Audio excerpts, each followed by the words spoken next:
Hello, everyone. Welcome to another episode of Unpontificated. Since Trump's election, there's been a lot of talk about Canada's NATO responsibilities regarding our percent of money, percent of GDP that we put towards our military. Here in Canada, we have been quite woeful in our the amount of money that we put into our military. I believe, if I see correctly here in my notes, Canada's at 1.37 in 2024. 1.37% of our GDP goes into our military, and Canada had promised when Trump first got elected back in 2016 that we would have that up to 2% by 2024. Now we're promising by 2032, we will have it up to 2%. That is our promise. But it has not always been this way, where Canada has not put money into its military. Canada used to be the envy of the world, really, in its military. Canada's military was well respected in what we did in World War I, World War II, in our responsibilities as far as peacekeeping missions around the world. Canada has been very well respected until recently. Canada has been taken to task, and it's because we have not been pulling our weight, really. I mean, we're not a big nation, population-wise, but even in that regard, we have not been pulling our weight. And I wanted to take a look at this. Let's take a look at this interview that Vasi Kapelos did in Power Play on CTV and see what these commentators are saying.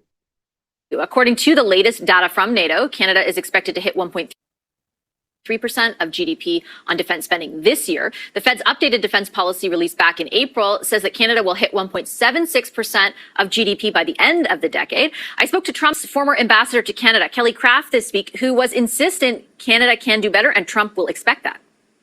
I think it's really important that Canadians understand a strong military is your way of deterrence, especially in the Arctic.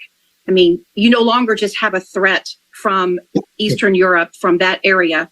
You have Russia and China in the Arctic. And I think Russia and China are not going to wait until 2032, as your prime minister has made the statement that he would have the 2% of the GDP by 2032. They're not going to wait.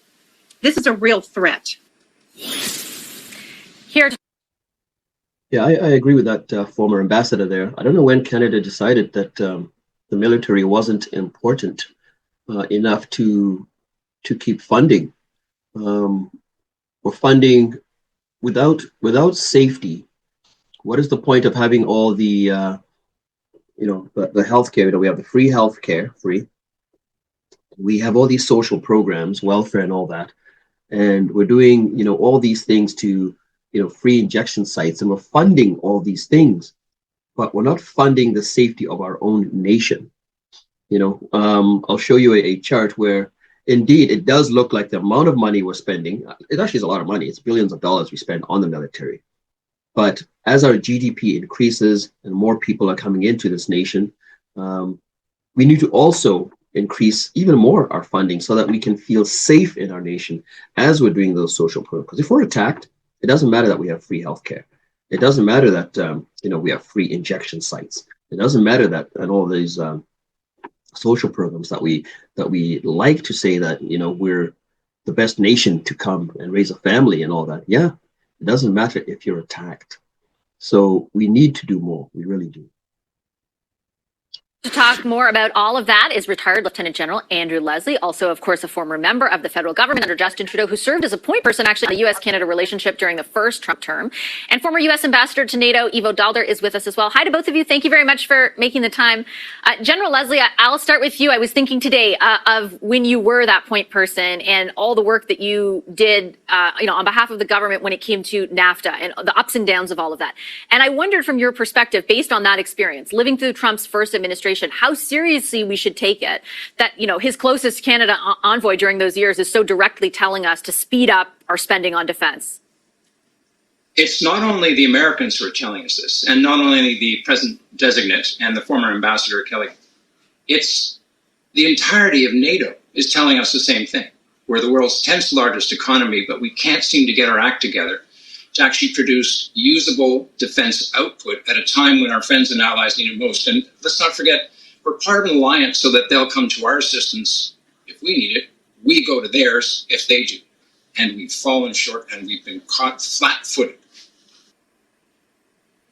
Ambassador Dalder, I wanted to ask you something similar. I mean, there's so much to unpack when it comes to Trump's rhetoric that I think it becomes easy to dismiss some things, particularly where NATO is concerned, because he's been very dismissive of the alliance at times. He said things like the clip we played. But the former ambassador, Kelly Craft, she was very, very serious in, two separate interviews, for example, that's the number one priority for Donald Trump when it comes to our relationship with Canada. In your view, how serious will it be for this country that we do have to speed up defense spending? So I'm actually not clear that this is the number one priority for Donald Trump, but it should be the number one priority for Canada. And I think fundamentally, this is not an issue about Donald Trump. Joe Biden has told Canadians repeatedly that they needed to spend more on defense. Barack Obama told Canadians they repeatedly. He did so in the Canadian Parliament. This is not because the United States somehow desires and thinks it's important that you spend more on defense. It's that Canada needs to spend more on defense. Most importantly, because it's a member of an alliance that has agreed, Canada agreed, to spend 2% of GDP in 2024, not 2032, 2024. That's this year. Canada's failure to do that it makes it an outlier in this alliance, an outlier on the side that Canada normally wouldn't be an outlier. Canada has obligations, not to the United States, not to Donald Trump, but to 30 other NATO members, and it is failing in those applications. I think it is wrong to think that this has anything to do with Donald Trump.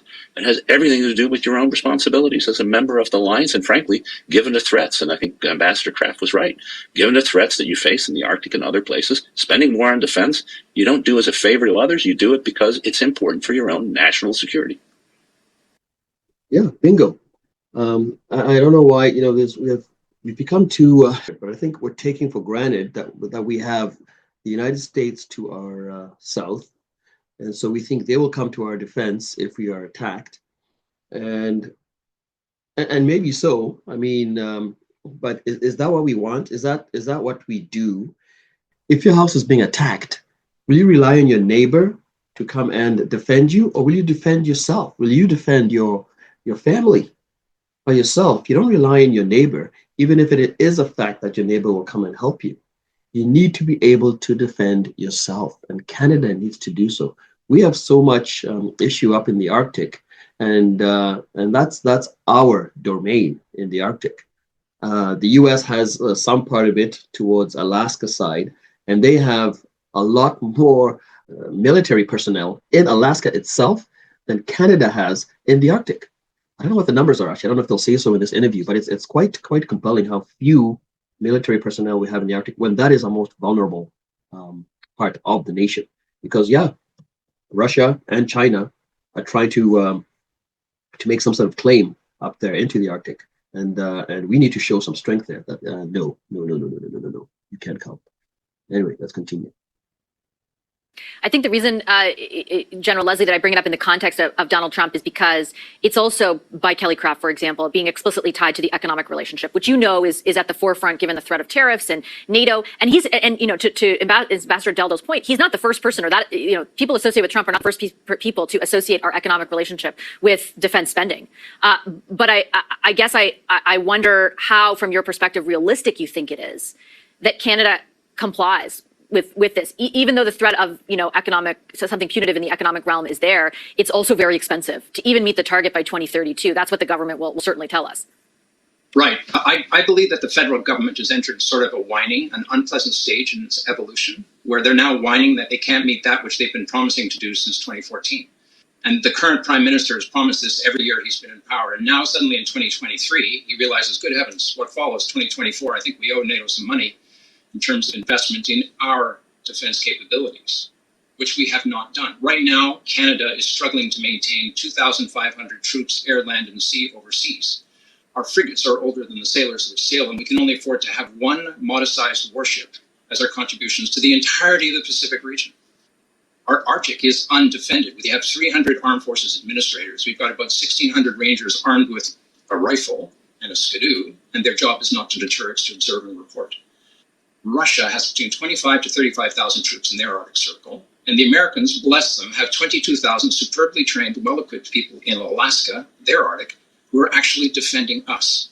And the Okay, did you hear that? America, 22,000, Canada, 300, armed with a rifle and a skidoo.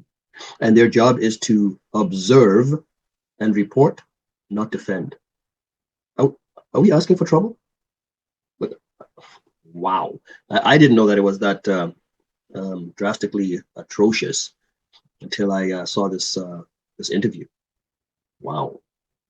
And okay, the Americans are defending us. Okay. Like I said, thank God for those 22,000 units, 22,000 military personnel, because I think if they weren't there, how many did you say Russia has? Another 1,000, tens of thousands? I think you said 30,000 or something. I don't know. Defending their Arctic. Americans predating Donald Trump are sick and tired of us not paying our fair share.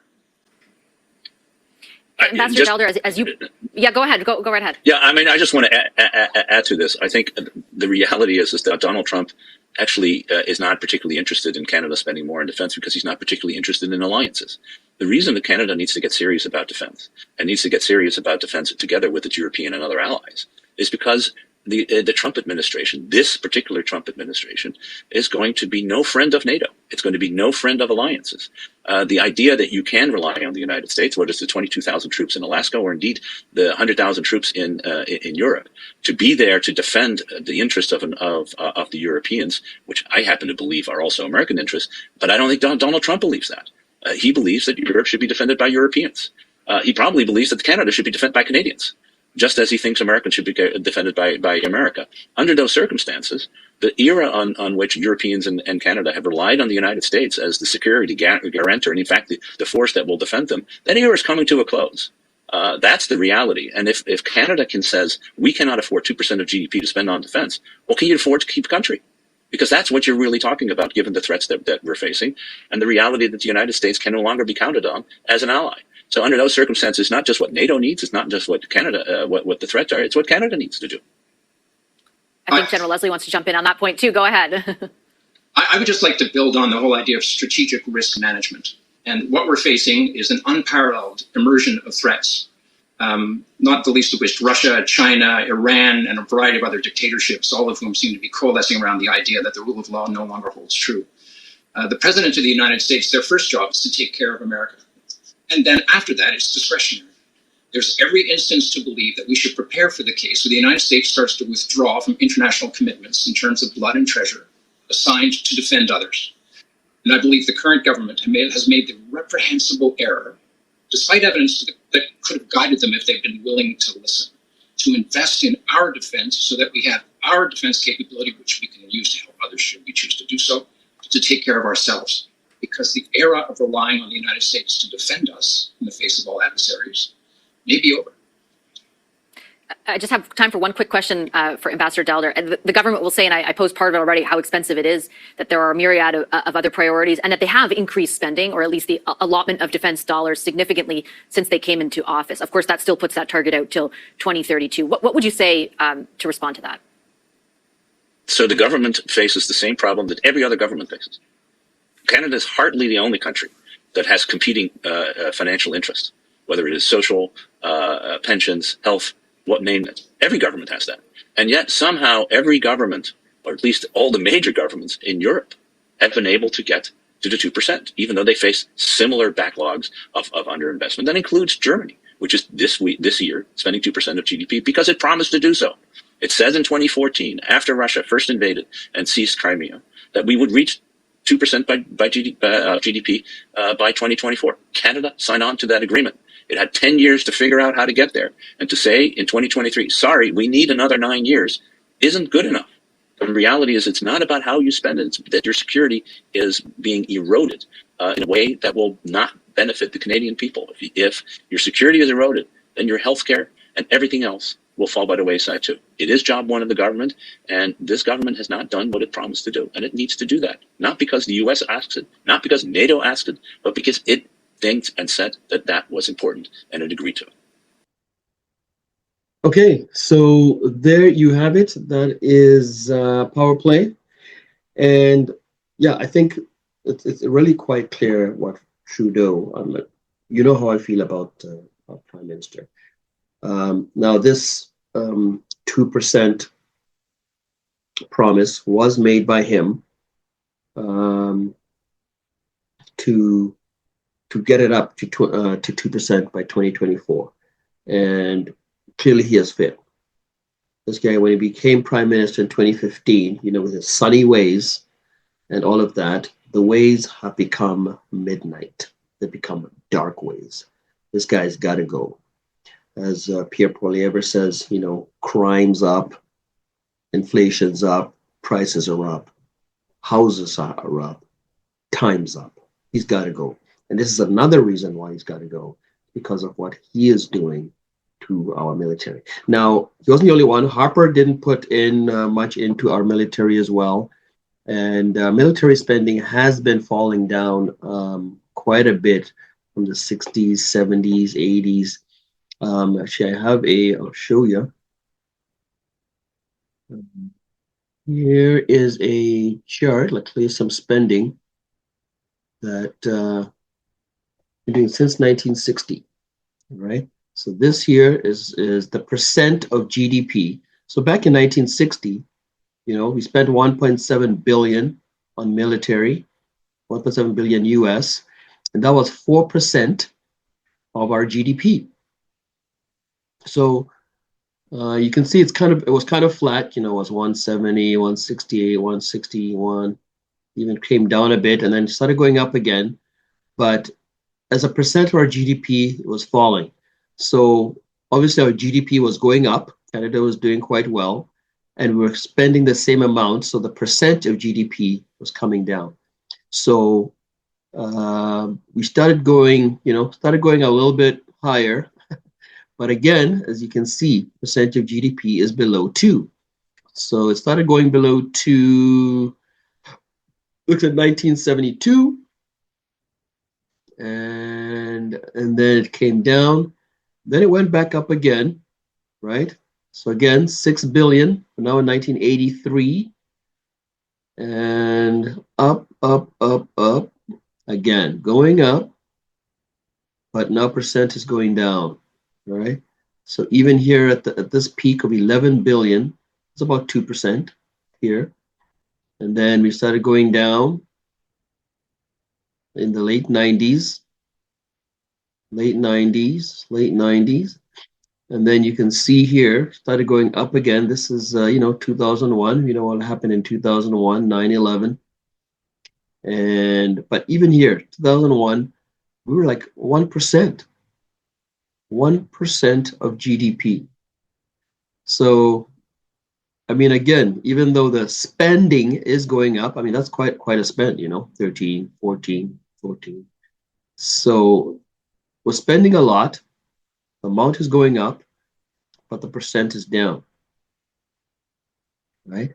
So again, we've just been going into this little paltry amount here. Here in 2016, 1.16, we had actually started coming down here. See, 2011 was coming down. This is Harper, right? Down here, going down. That's not even Trudeau, which is, when I looked at this, I was actually quite shocked that Harper actually dropped our spending. And then 2016 hit. Now Trump is in power and he's saying, So see that? We went from 17.7 all the way to 22, 5 billion jump because Trump said, no, this ain't happening. So we went from 1.16 to 1.35 with a nice $5 billion jump. That's because Trump was threatening NATO, but still not 2%. This is when Trudeau said we'll do 2% by 2024. Well, 2022. This is 2022. Again, 27 billion, 1.24, and then I showed in my notes here. It's 1.37 right now. I don't know what the total is. Let's see. Do I have that down here in this table? No. So anyway, here again on this table showing the jump from $5 billion. So we're spending a lot of money on our military, but clearly not enough. And it shows in what we are able to do around the world. We have, what did the fellow say? Just 2,200 military, like NATO personnel in, I hear my notes, around the world. We don't even have a, I should have listened better. But anyway, it's really quite a shell of what we used to be as a military. And we do need to do better. So I don't know if Trump is going to threaten us some more, if he's going to allow us to stick with the 2032 deadline that we now have extended. That's another 8 years to meet this target. But we're really not pulling our weight, and the NATO, our allies, are really quite annoyed with us. So anyway, what was I going to say? I was going to say, yeah. So Trudeau and Trump, right? I've said this before in previous videos. I don't think Trudeau wants to deal with Trump anymore. I really do believe that Trudeau, at the beginning of next year, Trudeau will be gone because he doesn't want to deal with this guy. This guy's just going to be a headache to his legacy. And you can say, I want someone else to deal with him. I am out. Anyway, I wanted to show you, not all is not lost. Canada is doing some good work. We do have, kudos to our people who go into the military. I'm going to show you this video that I saw. This is just recent. This is in Adazi, Latvia, what Canadians are doing over there.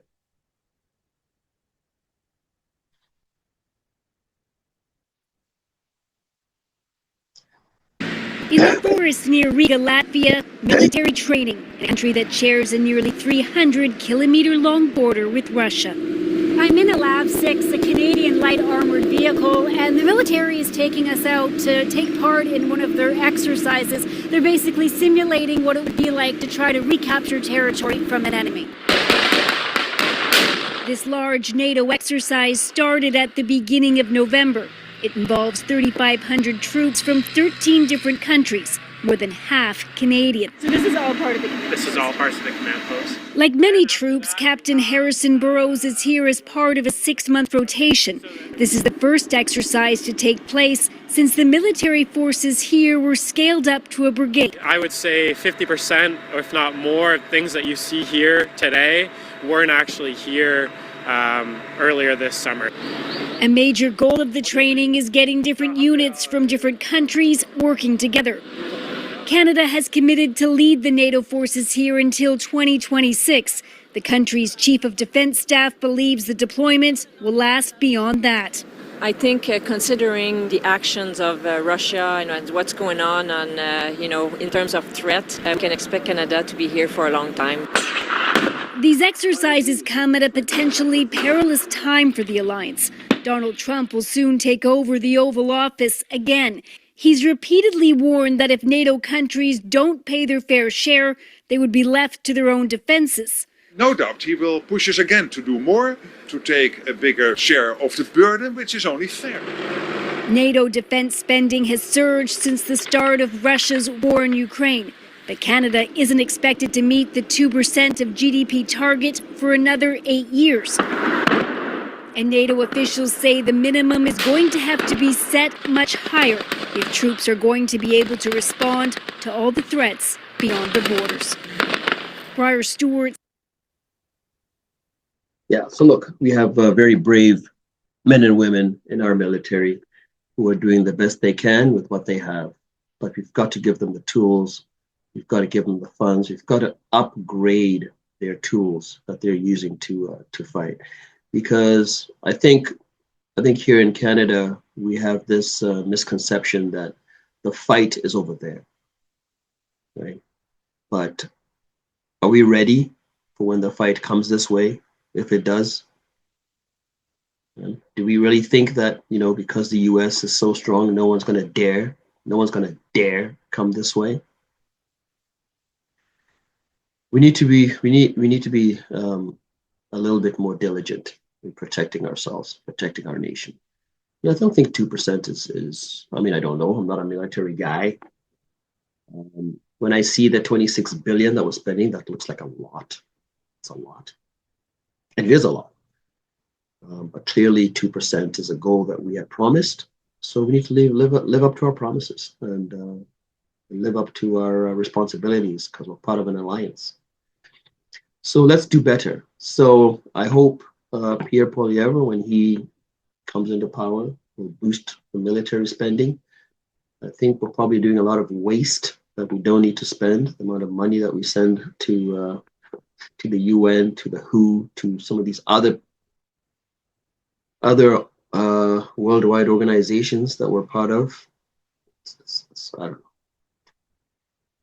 Okay, well, that's what do you guys think? 26 billion is a lot of money. Is that what we're all we need to do? Are we doing all we can to defend ourselves so we don't have to rely on our neighbor to the south to defend us? Because what if they decide not to? Will we be able to defend ourselves? Do we have a military that can do that for us? I don't think we do. And I think we should work towards that. Let me know what you guys think in the comments.